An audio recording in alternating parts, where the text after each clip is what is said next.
All right, part two now. We are moving on to the Seattle Seahawks mock draft. My goal is to get all the rest of these done today, which probably won't happen, but that's my goal. Again, this is a $100 competition in our NFL mock draft group. This is the Facebook group. There should be a link somewhere. Also, a link to the YouTube channel. You have to be subscribed to that if you want to take part in any of the competitions or whatever, win any money, any of the giveaways, etc., etc. But today's mock draft was done by Dan Studholm.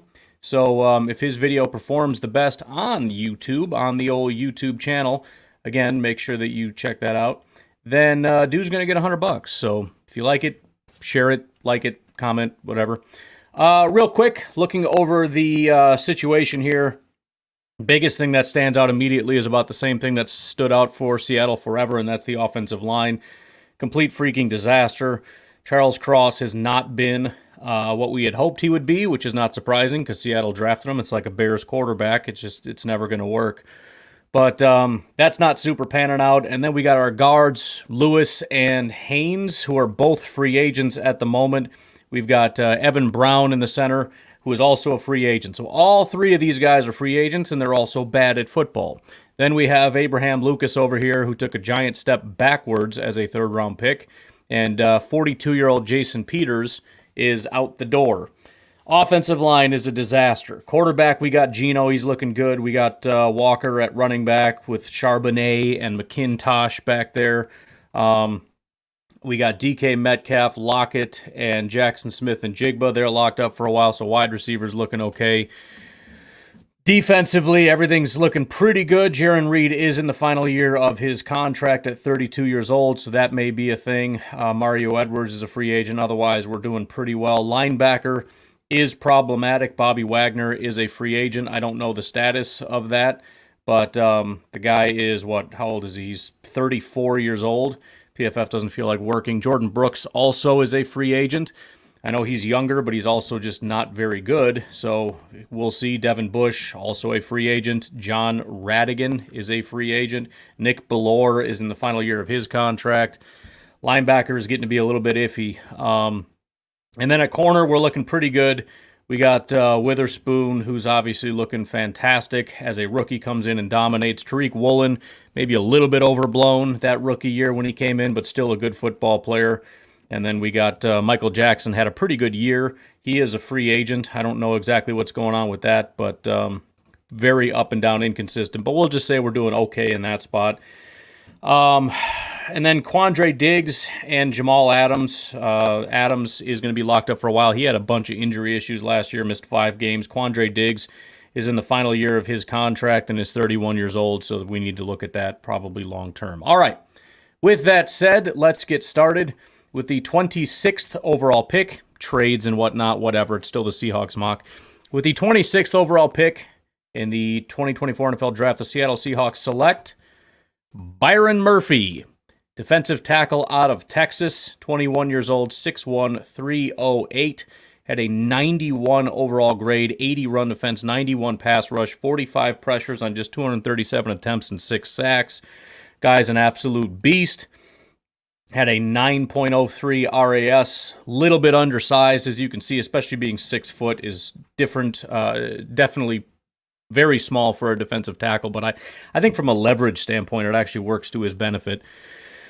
Fast 40, he didn't do any of this stuff, which I think the 3-cone is probably the most important thing for a defensive tackle, but still dominated everything else. Very, very good football player.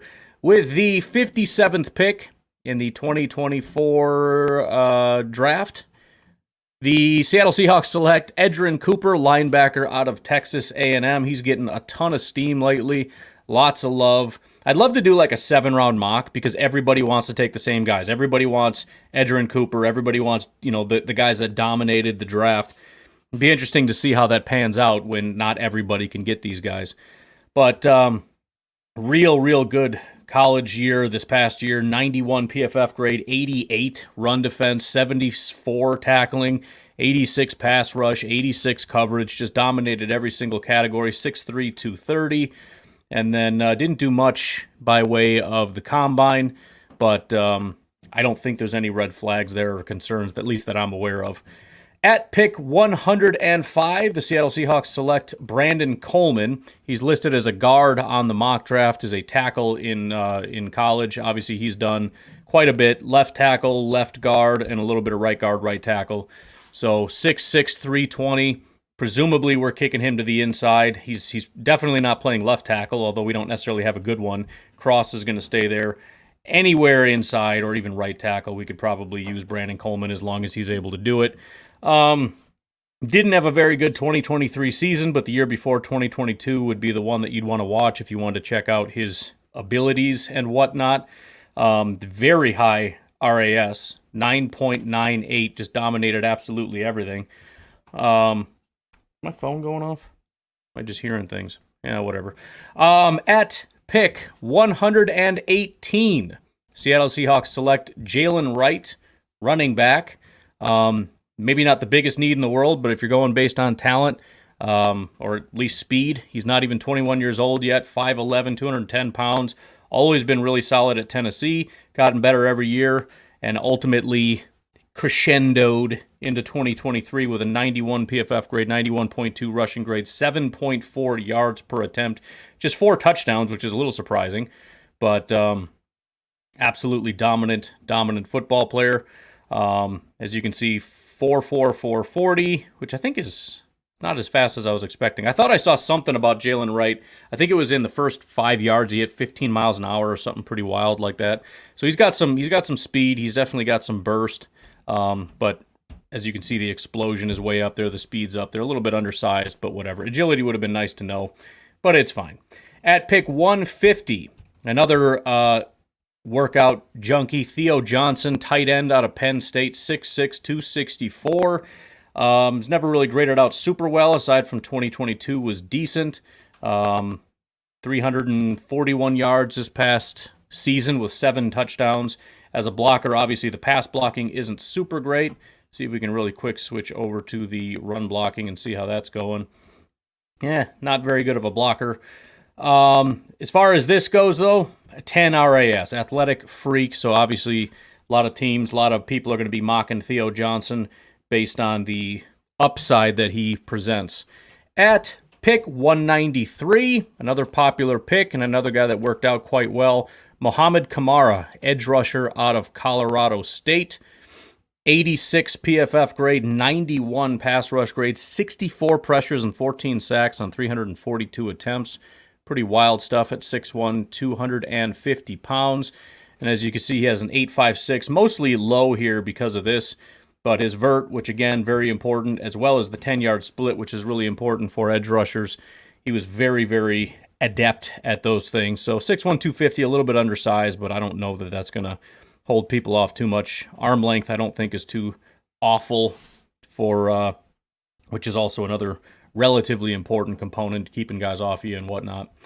And then finally, at pick 232, Dominique Hampton, safety out of Washington. Getting up in age, as you can probably tell. I don't know his exact age, but when you spend 6 years at Washington, never really graded out super well. The tackling has been pretty fantastic, so I don't know if you want him to come in as your strong safety or whatever the case may be. 6'3", 220 pounds. He's a big dude. And a 9.73 RAS. So at that, he's got plenty of speed. So the components are there to be that big and to have that level of speed. I could understand why you'd want to take a swing, especially this late. And again, it is a need for us at safety, with Diggs probably leaving soon and whatnot. Adams having some injury issues. So it's very, very understandable. Anyways, I'm going to leave it at that. I'm going to come back, and what do we got after the Seahawks here? I don't know, but we got another mock. I just got to get everything set up, get the graphics, get all that stuff figured out, and we'll be doing another one. Make sure you check out the links in the description. Not sure if they show up on X or not, but jump on YouTube, subscribe, and then join the Facebook group, because we're going to be doing more giveaways and stuff in there. It's going to be Michael Scott. Don't worry about it. All right.